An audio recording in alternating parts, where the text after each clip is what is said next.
Welcome back to Eliances Heroes, where heroes in business align. To be part of our super community and find out more about Eliances, visit www.Eliances.com.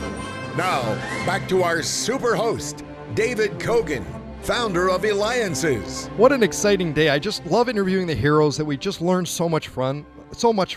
And we just had Lisa Marie on, the WWE All-Star Wrestler. You could reach her at Real Lisa Marie on Twitter and Instagram. Later on, we've got the CEO of Brain Tumor Society. And we'll be ending the show with the principal dancer. You ready for this? For the American Ballet Theater. But let's get started with our next hero. And by the way, too, thank you, too, for the feedback that we got from interviewing Scorpion. Yeah, the guy who inspired the hit TV show by the same name. Check it out, Walter O'Brien's interview, by going to Eliances.com, Eliances.com. Now, here's the thing. Everyone's done it. I've seen it. I've witnessed it. Dropped their smartphone, and you kind of delicately pick it up, praying that when you flip it over that the glass isn't broken. But if it is, what do? Well, we've got our next heroes. They've created a company to help serve people like me that drop their phone all the time along with everyone else. Justin Weatherill and David Reiff, who created, are you ready for this? UBreakIFix, who could be reached at UBreakIFix.com. Now, you guys started this. How did you go about starting this company together? So it was 2009. I actually dropped and broke my own phone, looked around for options. There weren't any great ones. Tried fixing it myself, being a nerd. Thought I had it under control, kind of broke it even worse, and realized, if I was having that trouble, that there were probably a lot of other people in the same boat, and rather than being discouraged, just got good at it. Shortly after that, looped David in. We tried some other businesses together, and this was just the first one to really take off. Yeah, but let's talk about taking off. I mean, you're a franchise. Now you've got more than 335 stores in just 7 years. I mean, we're talking about 9 out of 10 startups fail, yet you guys have just exploded and everywhere. How do you do that? Yeah, it's been a really incredible niche for us to operate in. I think it's a market that's largely overlooked by most OEMs, big box retailers, carriers, etc.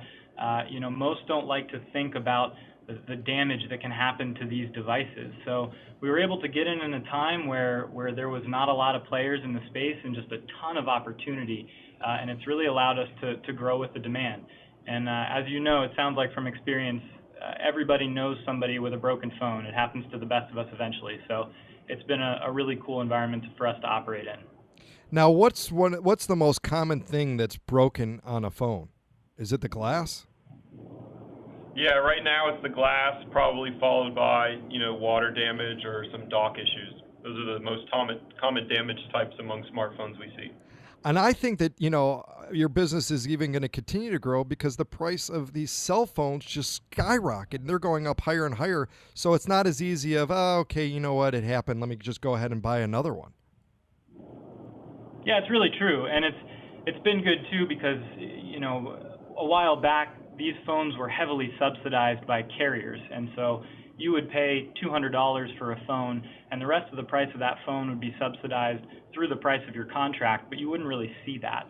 But now the underlying value of these devices is really apparent to the end user and to the consumer, and it's made repair a really viable option over replacement, which has been incredible for us. So how did this all start? Did you guys then first have your own store and then decide to franchise? Where did that come to be? Where you said, okay, let's franchise, let's give the opportunity for others to be able to be in this business, make money, and us to support them? Yeah, so we actually got started on eBay.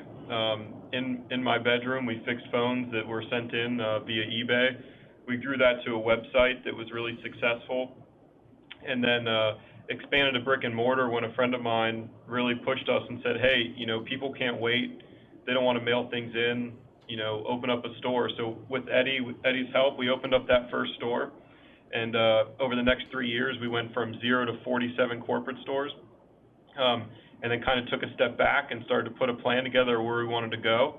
And at first franchising wasn't our first pick, but as we learned more about it, it seemed like a great fit for the business we were trying to grow.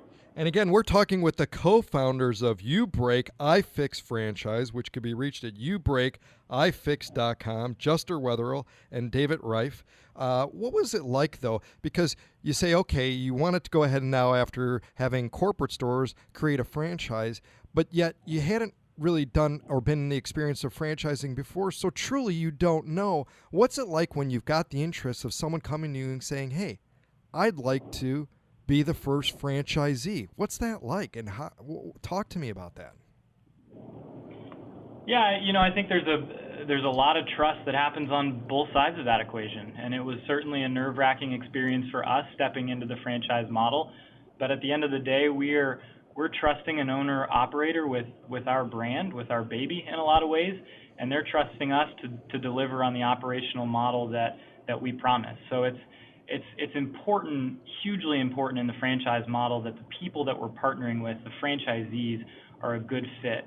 And we've been incredibly fortunate in that regard. I think we have some of the best franchisees in the world on our team. But that's an incredible piece of the equation, a really important piece of the equation is that there's trust both ways, because it doesn't work without that. What kind of advice would you have? Because we have a lot of people that aren't into, they haven't started franchising yet, but they're kind of on that route. They're exploring that. What kind of advice would you have, though, for people that are considering doing franchising?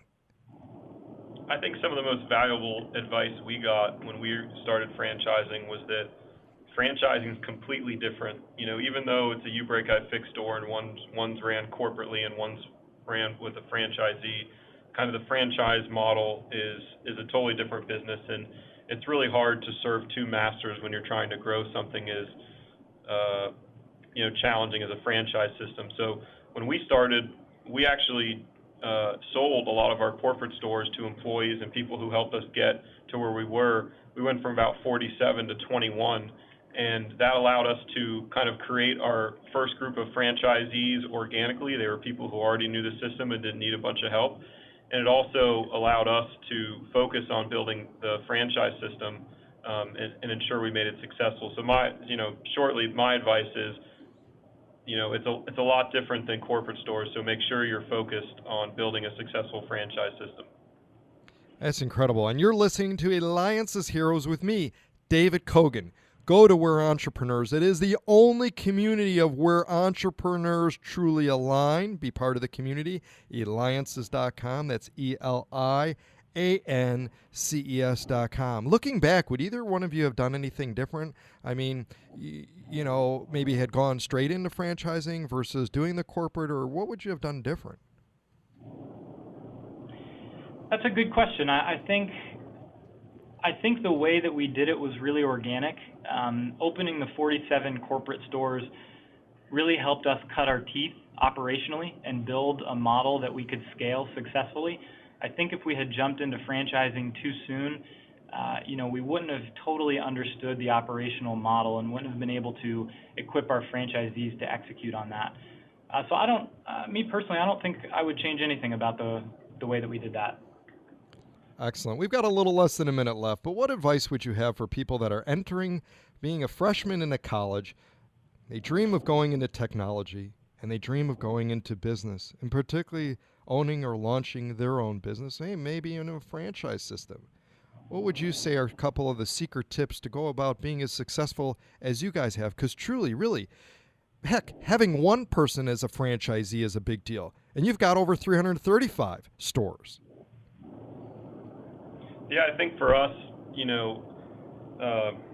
one of the big things we learned is you can do it. It's not rocket science.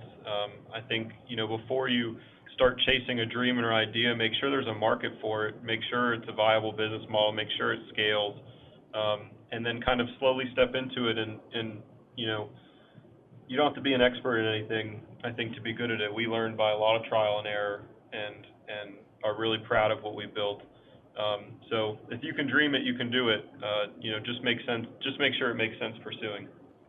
Awesome, incredible. And listen up, too, is it's not just cell phones they're doing. It's a whole lot of other things, too. So make sure you check out their website, UBreakIFix.com. It's monitors and more. Justin and David, you saw a need and worked together to make it a huge success.